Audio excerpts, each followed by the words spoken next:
네, 조국스러운 검찰 조사였다. 전 법무장관 전관예우 조사였다.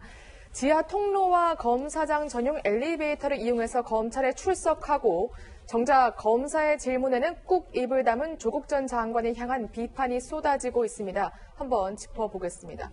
먼저 근데 오늘 아침 이야기를 해야 될 것 같아요. 네. 조국 장관이 어디를 갔다고요? 네, 사실 어제 조국 전 장관의 모습을 전혀 볼 수가 없었어요. 언론 카메라에 잡히지 않았는데 지금 보시면 저기 바로 정경심 교수가 있는 서울구치소 앞입니다. 어제 하루 종일 언론 카메라에 잡히진 않았던 조 전 장관, 오늘 아침 일찍 아내가 있는 구치소를 향한 겁니다. 그렇군요. 근데 제 기억으로는 그제죠. 검찰 조사 받기 전날에도 네. 정경심 교수를 면회한 것으로 알려져 있는데 그러면 의도가 좀 뻔히 보이는 것 같기도 하고요. 그런데요, 이제 이런 게 있습니다. 통상적으로 공범 같은 경우에 한 명이 이제 구치소에 수감돼 있고 네. 한 명이 바깥에 있는 경우에는 일단 접견 금지 결정을 내리는 경우들도 좀 종종 있습니다만, 물론 지금 조국 장관은 계속 본인은 이제 무고하다는 입장이니까요. 네. 근데 검찰 입장에서도 그 부분이 좀 부담이 됐을 거고, 또 하나 실리적인 측면에서는 우리가 이제 면회 가서 거기서 둘이 이런저런 얘기하면 뭔가 입을 맞출 수 있지 않을까 네. 생각하는데 다 녹음됩니다. 그래요? 그래서 다 들어볼 수 있어요, 검찰에서. 네. 그렇기 때문에 굳이 검찰에서 또 이걸 예를 들어서 이제 접견금지 조치 같은 걸 했을 때 오히려 또 인권 침해 소지를 예를 들어서 조국 전 장관 측에서 주장을 하면 오히려 더 피곤할 수 있어요. 그래서 검찰에서는 어차피 다 들어볼 수 있는 거 굳이 접견을 금지할 필요까지 있을까 이렇게 판단한 것 같습니다. 근데 일각에서는 정말 일반 사람이라면 가능했겠느냐. 근데 저 모습을 보시는 국민들은 또 이렇게 생각하시곤 하더라고요. 남편이 부인을 접견하는 게요? 네, 공범이잖아요, 어쨌든. 공범이라고 하더라도 뭐 저기까지는 일반 사람이라도 가능할 수 있을 것 같아요. 그래요? 왜냐하면 검찰의 어떤 증거 네. 확보에 대한 자신감도 있을 수가 있고 말씀하신 것처럼 녹취되는 문제도 있고, 그리고 저렇게 부부끼리 입을 맞춘다기보다는 조국 교수와 정경심 교수의 접견을 금지한다고 하더라도 변호인을 통해서 같은 변호사가 선임이 돼 있으면 충분히 입을 맞출 수 있는 부분이거든요. 근데 지금 변호인을 통해서 입을 맞추기도 어려운 게 뭐냐면은 네. 공소장 보면은 지금 검찰이 상당히 제한적으로 공개를 해놨단 말이에요. 네. 그 미공개 정보 이용해가지고는 주식 살 때 조국 교수가 5천만 원 그 입금을 했다는 거, 그 부분도 나중에 언론을 통해서 나온 거고, 그 다음에 부부끼리 변호인을 통해가지고 입을 맞추려는 게 충분히 예상이 가능하고, 정경심 교수에 대해서 만약에 뇌물 혐의가 있다면은 추가 기소가 가능한데 처음부터 검찰이 패를 다 깠을 것 같지는 않고, 네. 그리고 조국 교수에 대한 계좌 영장이 계좌 압수영장이 발부가 된 게 최근이잖아요. 이제까지 계속 기각이 되다가 조국 교수가 자본시장법 위반이나 어떤 뇌물죄와 관련해가지고는 관련이 있다는 정황이 이제 드러났다는 얘기잖아요. 결국 그렇게 볼 수가 있는데, 지금 이 상황에서 뭔가 이게 조국 교수가 직접적으로 관련돼서 문제가 될 수 있는 부분이 정경심 교수 수사 과정에서 나왔고 변호인을 통해서 입을 맞추고 있다? 그것까지는 저는 좀 예상하기 어렵습니다. 네, 알겠습니다. 조국 전 장관이 오늘 아침 아내 정경심 교수를 면회했다는 그 내용 분석해 봤습니다. 조국 전 장관 어제 8시간 조사받았다고 하죠. 그러나 8시간이 무색하게 이름과 주소 정도만 대답할 뿐 수사 질문에는 일절 답하지 않았다고 합니다. 박지원 의원은 오늘 아침 이렇게 그 전략과 의도를 분석했습니다. 물론 전 법무부 장관으로서 전 민정수석으로서 국민들이 볼 때는 좀 안 좋은 선택이었지만은 변호인과 또 조국 전 장관이 형법 전문 학자 아니었습니까? 예. 상당히 그 재판을 위한 현명한 선택을 했다고 볼 겁니다. 어제 들어가서는 검찰이 무엇을 묻겠다고 하는 것 자료를 사실상 다 가지고 나온 거기 때문에 검찰의 수사 방향, 그 수를 읽고 왔다, 저는 그렇게 봅니다.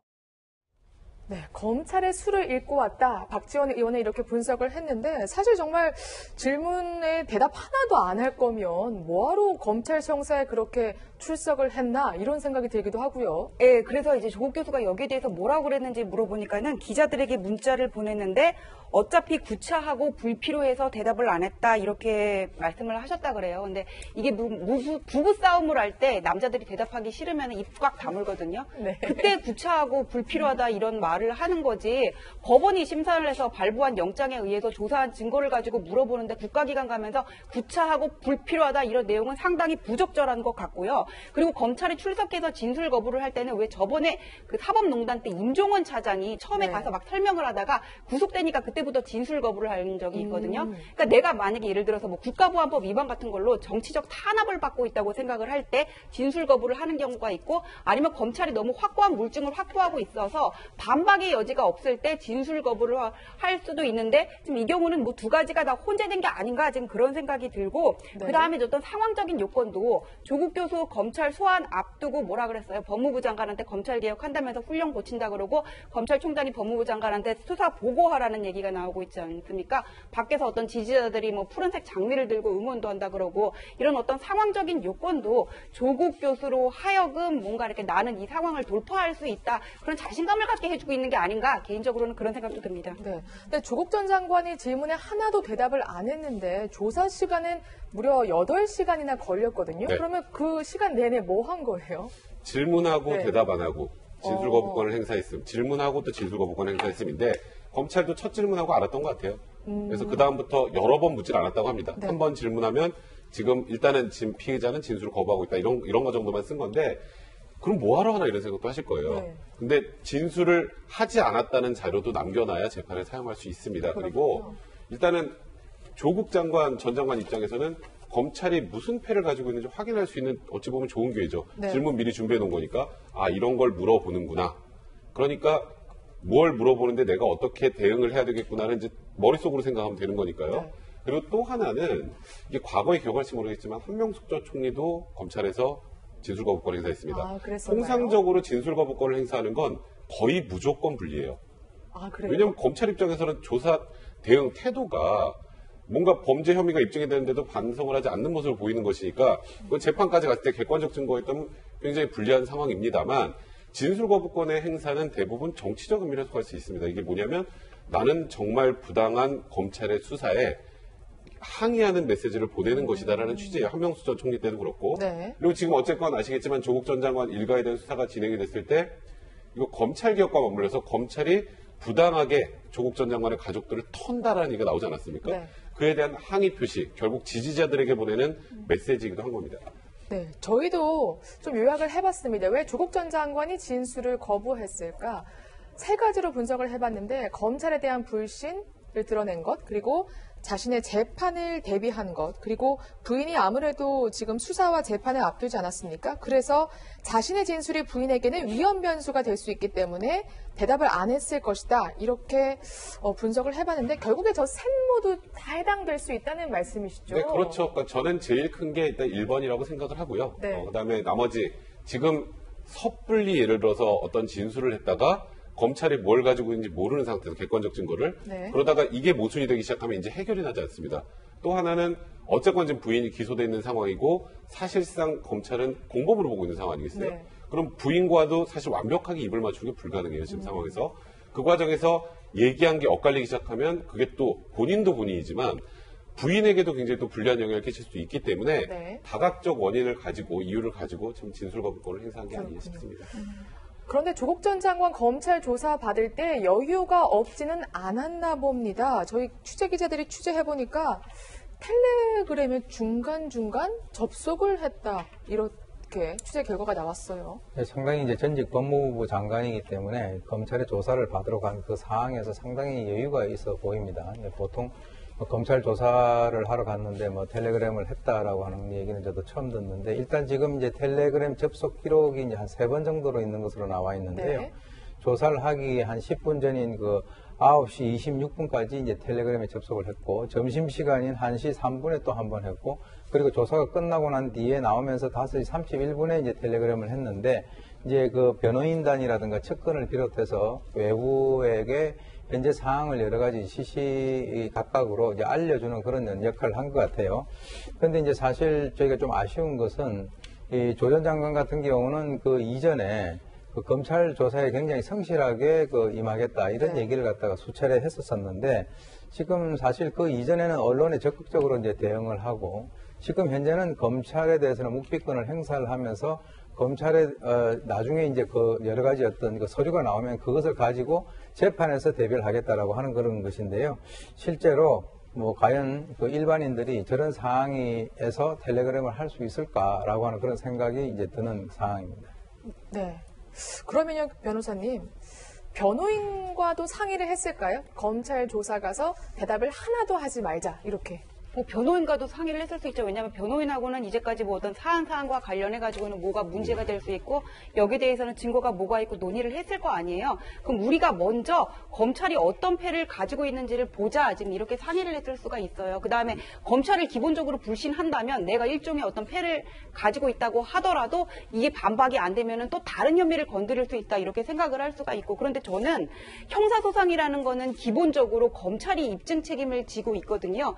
그러니까 거기에 문제가 있으면 되는 거지 내가 이거를 확실히 100% 번복을 안 해줘도 된단 말이에요. 이게 무죄 추정이라는 게 적용이 되기 때문에. 그래서 검찰이 가진 증거에 어떤 문제점이 있는지 거기를 먼저 분석하는데 주안점을 둔 게 아닌가 싶습니다. 네.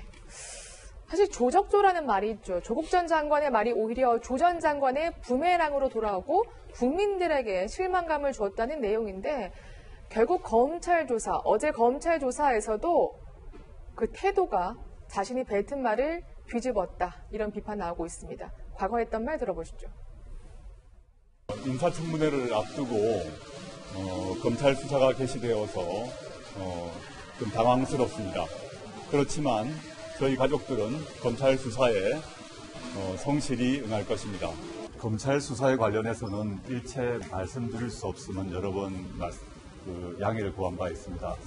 제 가족은 앞으로도 검찰 수사에 성실히 응할 것입니다. 형사사건 수사본부 개선 방안은 관계기관의 폭넓은 의견 수렴을 거치고 제 가족을 둘러싼 검찰 수사가 마무리된 후에 시행되도록 하겠습니다. 네, 검찰 수사가 마무리된 후에 비공개 소환 적용하겠다라고 했지만 결국엔 사실상 거짓말이었습니다.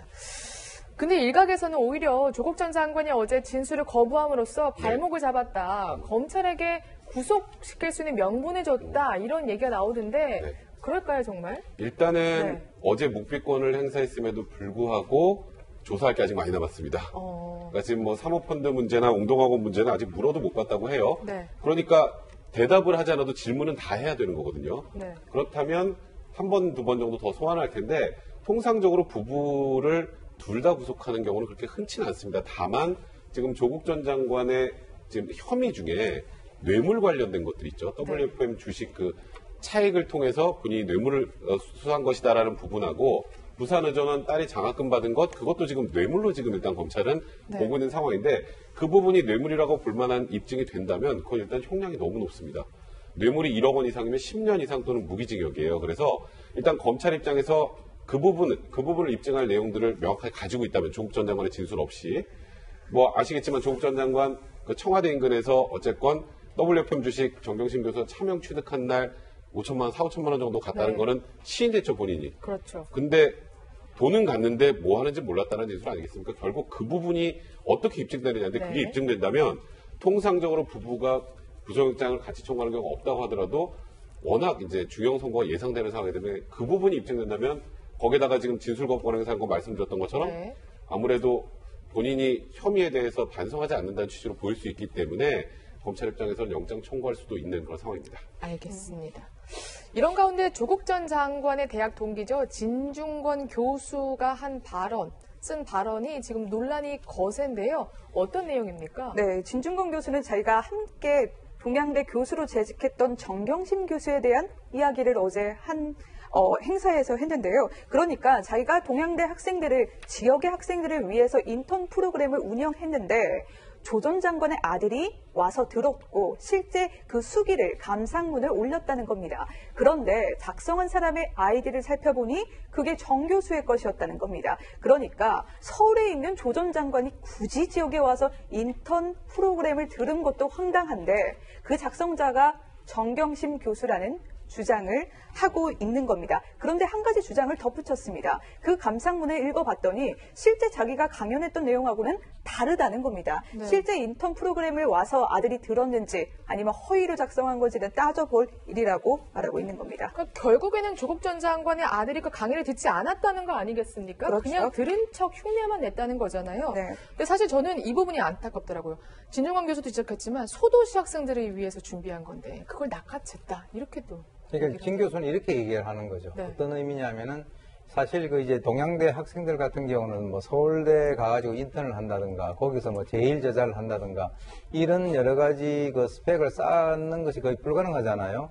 그러니까 이제 결국은 이제 그쪽에서 이 지역에 있는 이 동양대 주변에 있는 뭐 고등학생이라든가 이런 그 학생들이 동양대에 와가지고 이런 스펙을 쌓아라라고 했는데 나중에 보니까 이제 진중권 교수님의 원근법이라고 하는 그 강의에 대한 감상문을 누가 올렸다는 거죠. 한양 외고에서. 그런데 나중에 보니까 그 아이디가 바로 그 정경심 교수의 아이디였더라. 그러니까 자기는 그 강의를 하지도 않았는데 거기에다가 감상문을 올리고 그런 어떤 그 뭐 스펙을 쌓는 그런 것들이 가슴 아프다는 거죠. 네. 그러니까 이제 서울에서 충분히 여러 가지를 할 수 있는 사람이 그 시골에 와서 몇 개 안 되는 것까지도 다 이렇게 그 따먹는 그런 형식이 과연 이 사회가 공정한 거냐라고 하는 그 의문을 이제 공개적으로 제기를 한 거죠.